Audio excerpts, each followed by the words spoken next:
Hey everyone, welcome to my channel. It's Yasmin. If you want to make your well-being a priority, you're in the right place.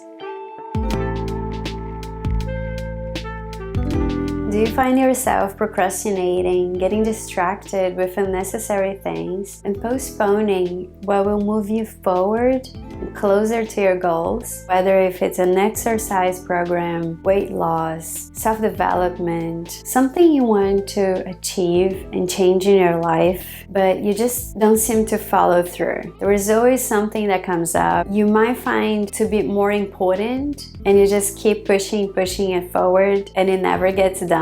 So chances are there is a little voice in your subconscious mind holding you back, which we call self-sabotage. Self-sabotage is a psychological habit and the reason why you set your goals and just don't seem to follow through.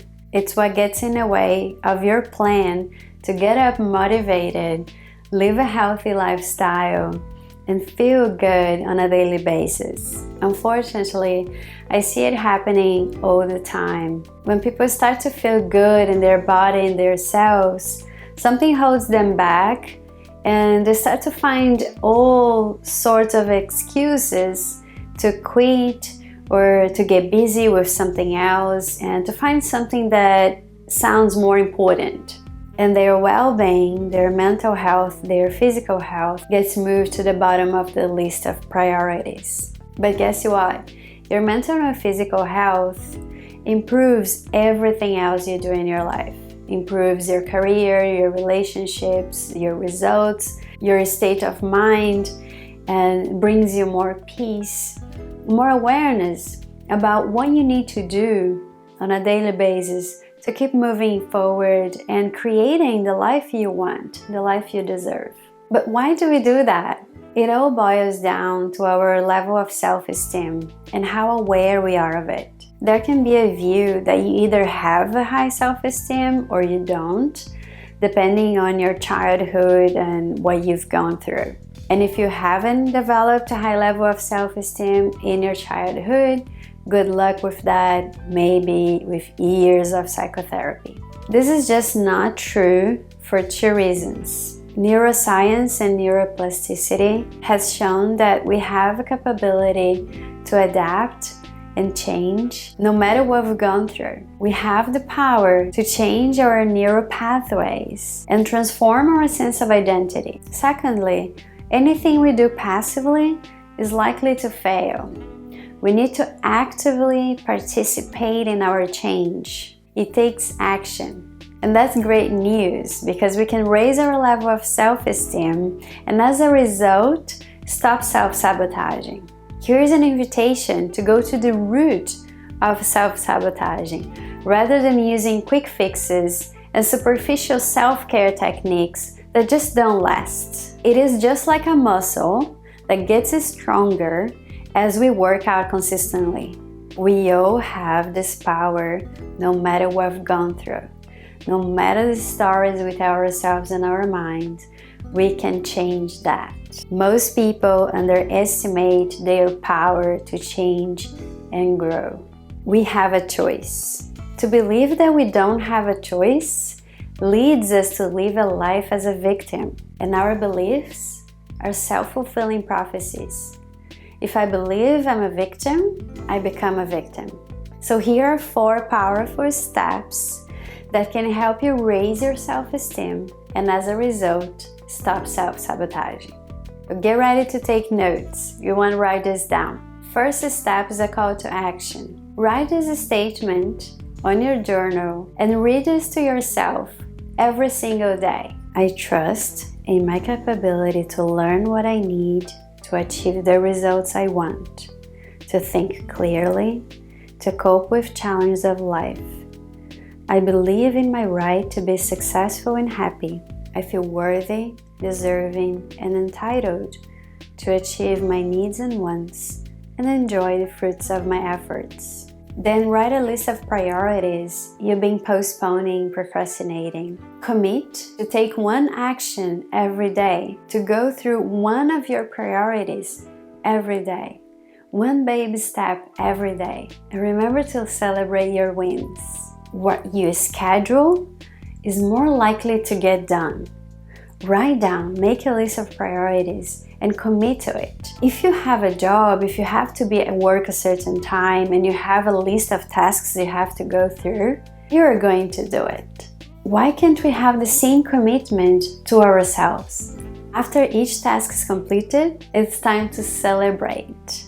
It's what you do consistently that creates lasting change. Next, it's a call to reflection. Cultivate a healthy mind and a strong sense of identity. We need to know who we are and trust ourselves to face the challenges of life like a warrior. When we don't have a strong sense of identity, we might live passively at a chance of disappointment, which justifies the thought that I'm not worthy or I'm not capable of making my own choices. And that creates a view of myself, an image of myself, that often gets reinforced by the way people treat us. We unconsciously transmit to others the way we would like to be treated. And if I am treated badly, that confirms that idea.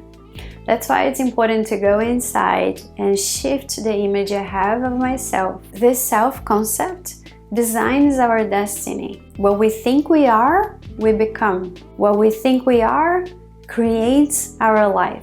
And we can change that. You can change that. When we improve our sense of identity, it not only allows us to feel better, but to live better and also to contribute with others. Our next step is a call to self-respect. To feel and live well, we need to act appropriately. We need to value the benefit of our actions. We need to consider ourselves worthy of the rewards of our actions. Without this conviction, we won't take care of ourselves, satisfy our own needs, and celebrate and enjoy our own achievements. To improve our self-respect, we need to act in ways that will cause it to rise. This begins with this commitment with your self-worth. One way of acting with self-respect is to appreciate your time.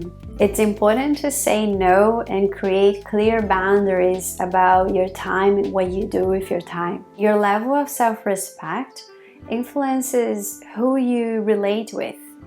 We are drawn to people with the same level of self-esteem or even lower because it's common to feel uncomfortable around people with higher self-esteem.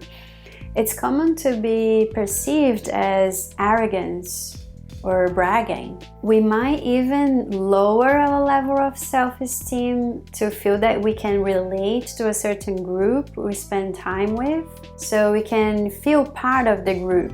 It's unconscious behavior. We feel that we need to relate to feel approved. You know that saying that says, it's lonely on the top of the mountain? And that's an illusion, because when you show self-respect, you gain more respect. Our fourth and final step, it's a call to relaxation. Self-esteem essentially expresses itself as a sense of ease, of feeling comfortable in your own skin, a joy about being alive.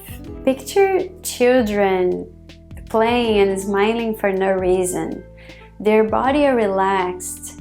There's no tension because there's no worry about other people's opinions or judgments or a need for approval. That's how a high level of self-esteem looks like and feels. But how about highly achieved people that are always busy and get things done and achieve success?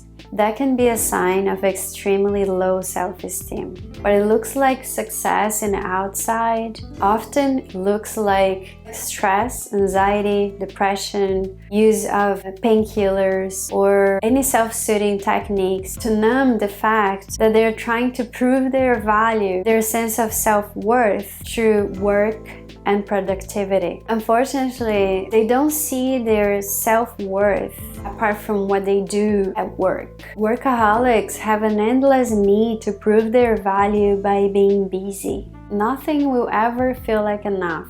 I'll be constantly looking for more approval, for more praise, for more work. It's an internal fight to fulfill a void that nothing external can fulfill. If I'm not working hard until I burn out, I don't see my value. We feel a sense of unease when there's nothing to do. If you can relate to this kind of behavior, you're not alone and it's not your fault. It's a conditioning we get from society that praises productivity and being busy. It prioritizes busyness and productivity over mental, physical health, and overall well-being. Notice how much you say, I'm busy, I don't have time, I have so much to do, I have so much work. And see if you can step back in a way you have space to reflect on what you really need. What are you really looking for? Why are you working so hard? Take time to be in silence and stillness, not only to have space to be creative, but to connect with your true self-worth. I fall into that category of workaholic, and I know exactly how it feels. I would work so hard and never have time for real quality of life, and that's just not worth it. In summary, give yourself time, get to know yourself, get to know who you are, strengthen your sense of identity, self-respect, and self-worth. Remember, you deserve to celebrate the fruits of your effort. It does take action. It's an actionable exercise of strengthening your self-esteem. If you do it consistently, you're going to see the results for yourself. And celebrate success on your own terms. To get to know ourselves intimately, we need a lot of energy and we need mindfulness. Go ahead and click on this meditation that are recorded especially to help you raise your self-esteem. I hope it helps. Click the subscribe button and share with somebody that can benefit from this information. I can't wait to see you next time. Love yourself first.